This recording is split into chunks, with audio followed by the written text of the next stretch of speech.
de la maintenance. Parfait. Parce que s'il n'y a pas, si la climatisation ne fonctionne plus, on ne va plus les utiliser. Mais pour cela, qu'est-ce que ça prend? Ça prend que nous puissions penser à mettre en place une structure qui gère ça. C'est vrai que c'est l'État qui a mis des moyens, il a fait intervenir les prestataires privés qui ont construit, qui connaissent les secrets de leurs infrastructures. On peut les impliquer, travailler ensemble avec eux pour assurer une bonne maintenance, assurer une bonne gestion. Je vous informe, si vous n'avez pas encore visité le restaurant qui est à Tata Raphaël, si vous y allez, c'est magnifique. C'est un restaurant qui a Un grand restaurant. Oui.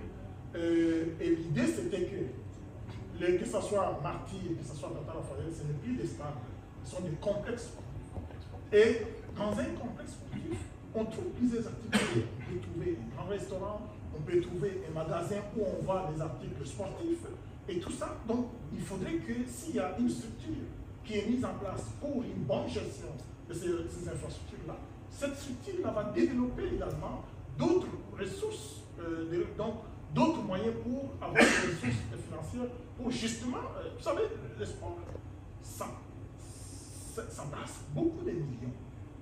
Mais chez nous, le sport, on attend toujours que le gouvernement donne quelque chose. Le gouvernement donne, si le gouvernement donne rien, il n'y a rien qui avance. J'ai suivi tantôt là les karatékas qui se plaignent, qui n'ont pas le soutien du gouvernement. Mais dans d'autres pays, les différentes fédérations, ils sont en mesure de se prendre en charge parce qu'il y a une bonne organisation.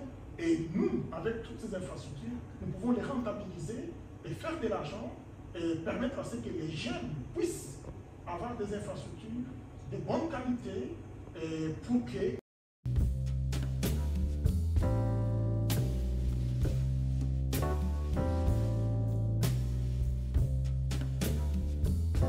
Il faut être fier d'avoir hérité de tout ce que le passé avait de meilleur et de plus noble. Il ne faut pas souiller son patrimoine en multipliant les erreurs passées. Gandhi.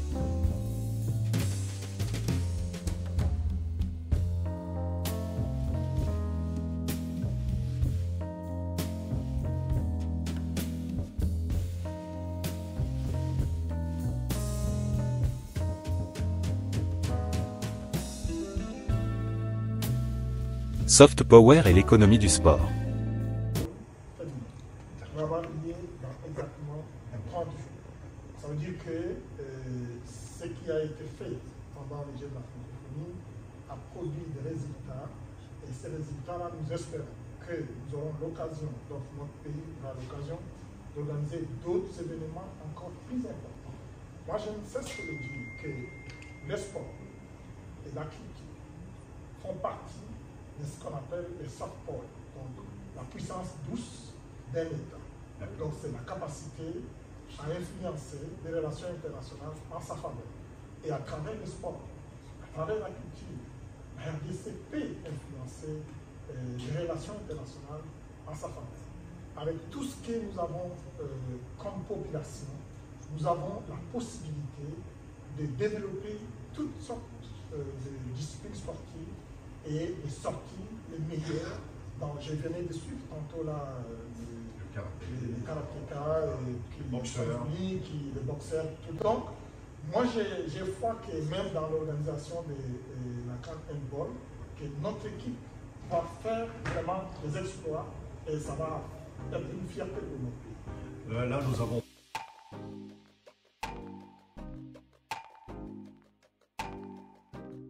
Il est essentiel de mettre en place une structure qui puisse assurer un bon entretien et une gestion rentable des infrastructures sportives modernes qui ont été construites pour les 9e Jeux de la francophonie à Kinshasa.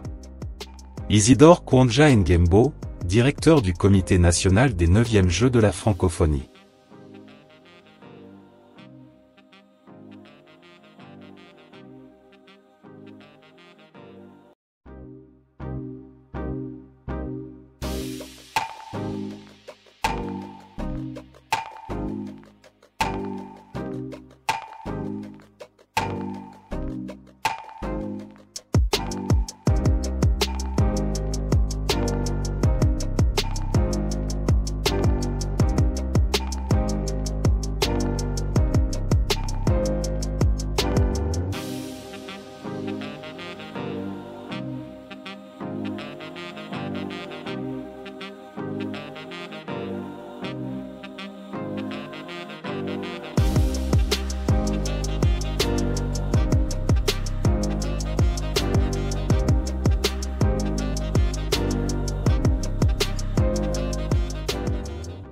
Économie du sport.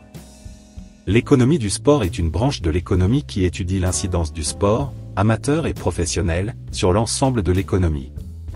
La performance sportive de haut niveau suppose de lourds investissements, consentis par les pouvoirs publics ou les sponsors, mais constitue aussi un spectacle payant, et surtout un support publicitaire. Elle a un impact économique dans l'économie et l'emploi régionaux, liés en particulier aux bâtiments et aux travaux publics. En 1997, le marché public des installations et équipements sportifs représentait 5,7% du PIB français et 7,2% de l'emploi total, ce qui est considérable. De son côté, la pratique du sport en tant que loisir, en expansion depuis les années 1970, entraîne la consommation de vêtements et d'articles de sport, de services, commerciaux ou non, d'enseignement et d'animation. Ainsi, le poids économique du sport en France a été de 30,4 milliards d'euros en 2005 et de 34,9 milliards d'euros en 2009. La consommation sportive en France. Hors bénévolat, le poids économique du sport dans l'économie française est évalué à 1,9% du PIB, soit 34,9 milliards d'euros en 2009. Les dépenses des ménages représentent 50% de ces montants, 15,2 milliards d'euros en 2005, contre 9,1 milliards d'euros pour les collectivités locales, 3 pour l'État et 3,1 pour les entreprises.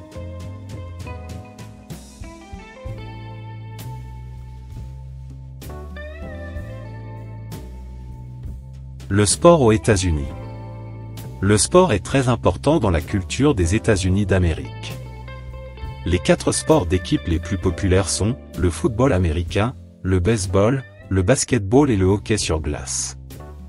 Les ligues majeures de ces sports, la National Football League, NFL, la Ligue majeure de baseball, MLB, la National Basketball Association, NBA, et la Ligue nationale de hockey, NHL, jouissent ainsi d'une exposition médiatique massive et sont considérées comme les compétitions par excellence dans le monde. Sport, finance et politique aux États-Unis.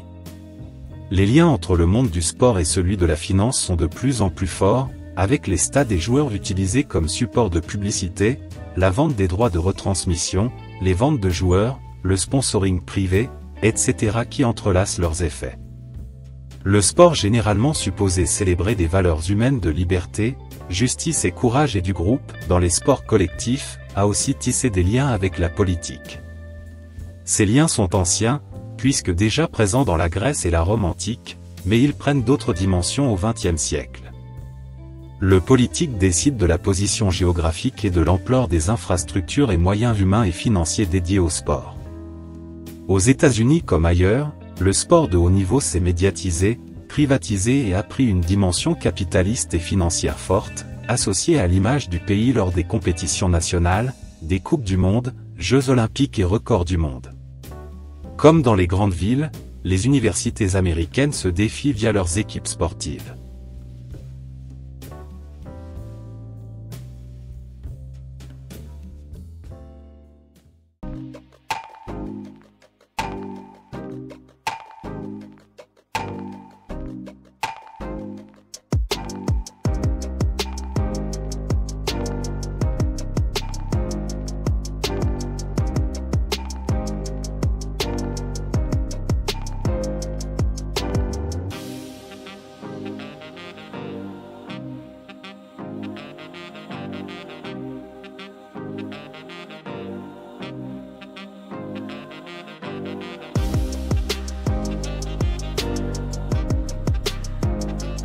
La valeur d'une civilisation se mesure à ce qu'elle sait non créer, mais entretenir. Édouard Herriot.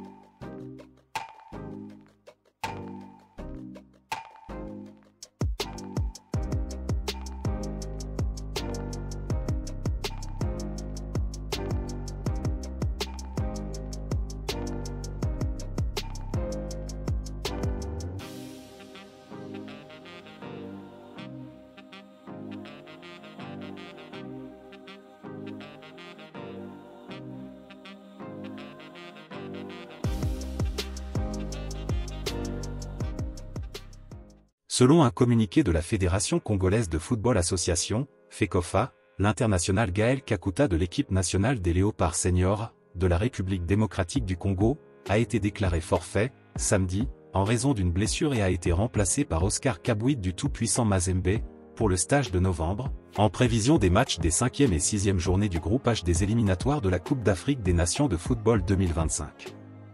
Les Léopards à Messieurs entament leur rassemblement ce dimanche 10 novembre à Abidjan. Le staff est déjà sur place et les joueurs sélectionnés commenceront à rejoindre la tanière dès ce lundi pour préparer les matchs décisifs des éliminatoires de la CAN 2025. Voici les prochains rendez-vous, samedi 16 novembre à Abidjan, Guinée-RD Congo. Mardi 19 novembre à Kinshasa, RD Congo-Éthiopie.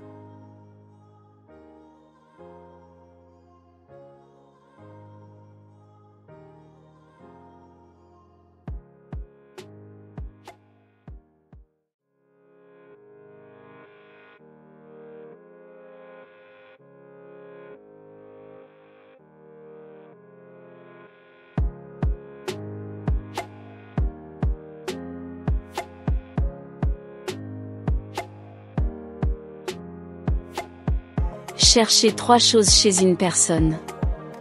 Intelligence, énergie et intégrité. S'ils n'ont pas le dernier, ne vous embêtez même pas avec les 2 premiers. Warren Buffett.